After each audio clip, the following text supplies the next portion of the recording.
ये बात है साल 1914 की, जब एक 8 साल का बच्चा जापान के एक गांव में खेल रहा था। तभी उसने 4 पहियों पर चलती एक मशीन देखी। ये फोर्ड का मॉडल टी था, जिसको देखकर ये बच्चा बहुत ज्यादा हैरान हुआ। यही वो दिन था जब इस 8 साल के बच्चे को गाड़ियों से पहली बार प्यार हुआ था। इसका नाम सोइचिरो होंडा था और किसको मालूम था कि आने वाले वक्त में इसका नाम छोटी बड़ी गाड़ियों पर देखने को मिलेगा। नाजरीन, 1906 में जापान के माउंट फूजी के करीब एक छोटे से गांव में सोइचिरो होंडा की पैदाइश हुई थी। इनके वालिद लोहार होने के साथ साथ पार्ट टाइम में साइकिल रिपेयरिंग का काम भी करते थे। होंडा के 5 बहन भाई पहले ही मुख्तलिफ बीमारियों की वजह से मर चुके थे, लिहाजा इसके माँ बाप को अपने इस बच्चे से काफी उम्मीदें थी, लेकिन इसको पढ़ाई से कोई लगाव नहीं था। अलबत्ता अपने बाप के साथ साइकिल ठीक करने में ज्यादा दिलचस्पी थी। जब वो 16 साल का हुआ तो इसने न्यूज़पेपर में एक जॉब का एड देखा। आर्ट शोकाई नामी टोक्यो के ऑटो सर्विस स्टेशन पर टेक्नीशियन थे। होंडा ने कंपनी को जॉब के लिए एक लेटर लिखा और खुशकिस्मती थी, वहां से रिप्लाई आ गया। यही वो टाइम था जब घर में और स्कूल छोड़कर पैसों की आस लगाए टोक्यो रवाना हो गया। होंडा का ख्वाब तब टूटा जब वो टोक्यो से शंघाई पहुंच गया था। कंपनी मालिक ने होंडा से साफ सुथराई का काम लेना शुरू कर दिया था और यहां तक कि उसे बेबी सेटिंग पर लगा दिया। होंडा बेचारा करता तो फिर क्या करता। एक तरफ तो अपना घर माँ बाप को छोड़कर निकला था और दूसरी तरफ इससे फालतू काम लिए जा रहे थे।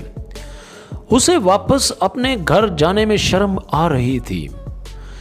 यही वजह थी कि अगले कई महीनों तक वही काम करने पर मजबूर था। कुछ ही महीनों के बाद मालिक ने होंडा से वर्कशॉप के काम भी लेना शुरू कर दिए। होंडा को इस काम में शुरू से बहुत लगाव था, इसीलिए वो चीजों को आसानी से समझ लेता था। चंद महीनों में वो हर तरह की गाड़ी और इसके स्पेयर पार्ट्स के बारे में जान चुका था। इसी दौरान ऑटो शंघाई ने जो स्पोर्ट्स कार भी बनाई थी, जिसमें पहली गाड़ी 8 डेमलर थी और दूसरी क्रेट्स। ये दोनों गाड़ियां यूज्ड इंजन को इस्तेमाल करके बनाई गई, जिसने जापानीज मोटर कार चैंपियनशिप 1924 में पहली पोजीशन हासिल की थी। होंडा अभी तक एक अच्छा मैकेनिक था। इस रेस में वो ड्राइवर के साथ इंजीनियर के तौर पर बैठा था। अगले कई सालों तक आर्ट शंघाई में ही जॉब करता रहा और अपने तजर्बा को बढ़ाता रहा। 1928 में 22 साल की उम्र में इसके मालिक ने एक और ब्रांच खोलने का फैसला किया। इस ब्रांच की जिम्मेदारी होंडा को दे दी गई। होंडा ने आर्ट शंघाई ब्रांच को एक वर्कर से शुरू किया था और 2 ही सालों में 30 वर्कर्स तक पहुंचा दिया। इसने अपने मालिक के लिए एक स्पोर्ट्स कार तैयार की। ये गाड़ी 120 किलोमीटर फी घंटा की स्पीड से चल सकती थी, जिसने पुराने सारे रिकॉर्ड तोड़ दिए और ये अगले 20 सालों तक जापान का हाई रिकॉर्ड बना रहा। आर्ट शंघाई के दिल में होंडा की अहमियत मजीद बढ़ चुकी थी। वो अपना खुद का वर्कशॉप खोलता, लेकिन शायद कुदरत को ये मंजूर नहीं था। 1936 में रेस के दौरान एक खौफनाक हादसा हो गया। इस हादसे में इसकी जान तो बच गई, मगर इसका एक बाजू डैमेज हो गया। कई महीनों के बाद जब वो दोबारा ठीक हुआ, इसने आर्ट शंघाई कंपनी के मालिक से रिक्वेस्ट की कि वो अब रिपेयरिंग का काम नहीं कर सकता। इसने फैसला किया कि वो स्पेयर पार्ट्स बनाने के लिए एक अलग कंपनी बनाए। आर्ट शंघाई के जॉब होल्डर ने होंडा का ये आइडिया रिजेक्ट कर दिया। होंडा ने फैसला किया कि वो स्पेयर पार्ट्स की कंपनी खुद खोलेगा। 1936 में 30 साल की उम्र में दोस्त के साथ मिलकर टोकाई सिकाई हैवी इंडस्ट्री खोली। कंपनी तो वो खोल चुके थे, लेकिन होंडा के पास इन्वेस्ट करने के लिए पैसे नहीं थे। वो दिन भर आर्ट शंघाई के लिए काम करता था, जब रात में अपनी नई कंपनी के लिए खुद इंजन पिस्टन तैयार करता था। अगले कई महीनों तक इस तरह काम करता रहा, लेकिन इसको कोई कामयाबी ना मिली और वो लगातार काम करके कमज़ोर हो चुका था। 3 सालों की लगातार मेहनत करने के बाद वो आखिरकार एक पिस्टन बनाने में कामयाब हो ही गया। अब इसने 8 शंघाई की जॉब छोड़ दी और फुल टाइम पिस्टन बनाने में लग गया। इसको ये मालूम ही नहीं था कि इसके बनाए गए पिस्टन में अभी भी कई फॉल्ट हैं। इसने टोयोटा कंपनी को अपने पिस्टन ऑफर किए तो इस कंपनी ने 50 में से 47 डिज़ाइन रिजेक्ट कर दिए। अब इसके पास कोई और रास्ता नहीं था। इसने पूरे जापान के दौरे लगाना शुरू कर दिए, अलग अलग फैक्ट्रीज में गया और अगले कई साल मार्केट को समझने में लगा दिए। और इसके बाद होंडा ने फिर से पिस्टन बनाए। इस बार ये पिस्टन सब कंपनी की क्वालिटी पास कर चुके थे और इसको ऑर्डर मिलना शुरू हो गए। एक बार फिर होंडा को अपने ख्वाब पूरे होते नज़र आए। ऑर्डर मुकम्मल करने के लिए इसकी कंपनी ने 2000 वर्कर्स को भी हायर कर लिया। होंडा की यह खुशी सिर्फ चंद महीनों की मेहमान थी। यह किसको मालूम था कि 1941 में जापान वर्ल्ड वॉर 2 में कूद गया है और मिस्ट्री ने कई जापानीज कंपनी को अपने कंट्रोल में ले लिया, जिसमें एक कंपनी होंडा की भी थी।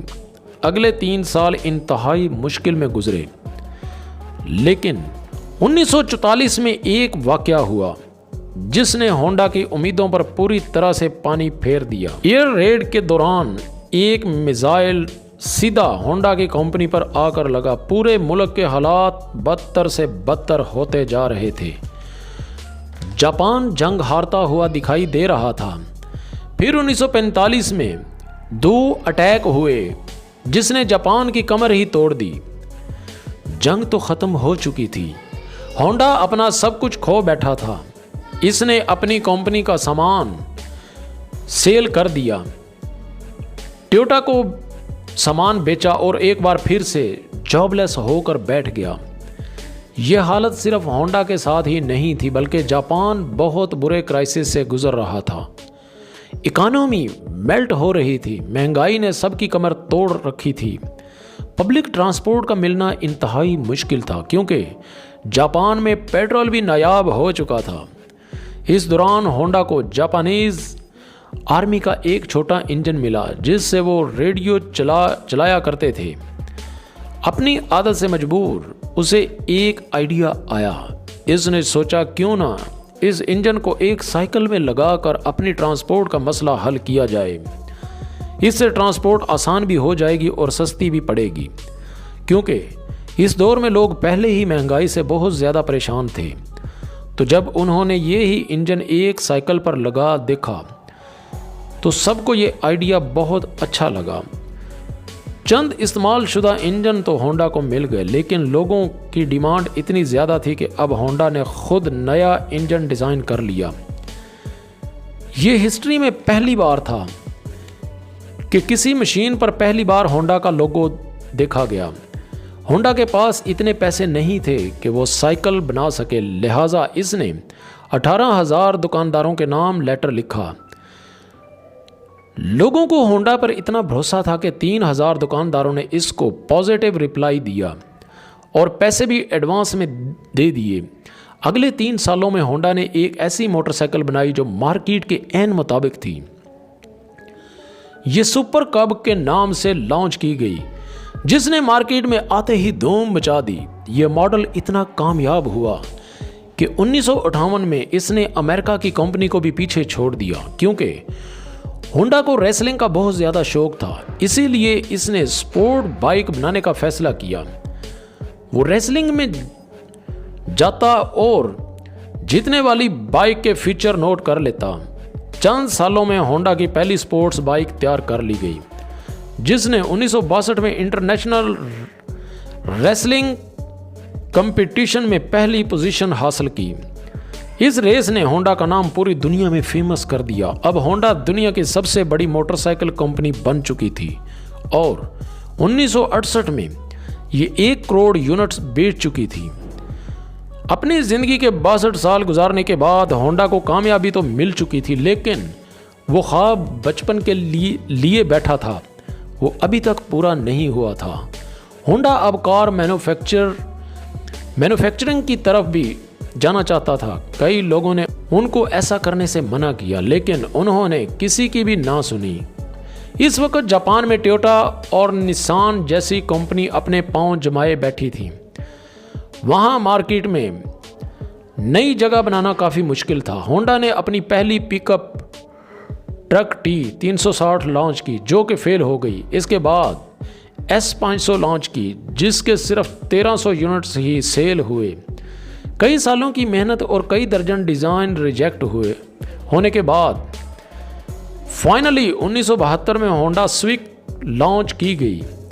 ये वो गाड़ी है जिसके नए मॉडल आज तक पूरी दुनिया में फेमस हैं। 1980 में होंडा मोटर्स जापान की तीसरी बड़ी मैन्युफैक्चरिंग कंपनी थी और सिर्फ 10 सालों में ही ये दुनिया की तीसरी बड़ी कंपनी बन गई। आज होंडा का नाम cars, motorcycle engine, plane engine pumps पर देखने को मिलता है। होंडा ने होंडा स्विक के लॉन्च होने के अगले ही साल 1973 में कंपनी से रिटायरमेंट ले ली थी और 5 अगस्त 1991 को इनकी ज़िंदगी का ये सफ़र हमेशा के लिए ख़त्म हो गया। जी दोस्तों, ये तो होंडा कंपनी के मतलब आज की वीडियो जो कि आप दोस्तों तक पहुंचाई। अगर आपको मेरी वीडियो पसंद आई है तो मेरे चैनल को सब्सक्राइब कर लें और बेल आइकन को दबा दें ताकि आने वाली न्यू वीडियोस का नोटिफिकेशन बर वक्त आपको मिल सके। नेक्स्ट वीडियो के लिए इजाज़त, अल्लाह हाफ़िज़।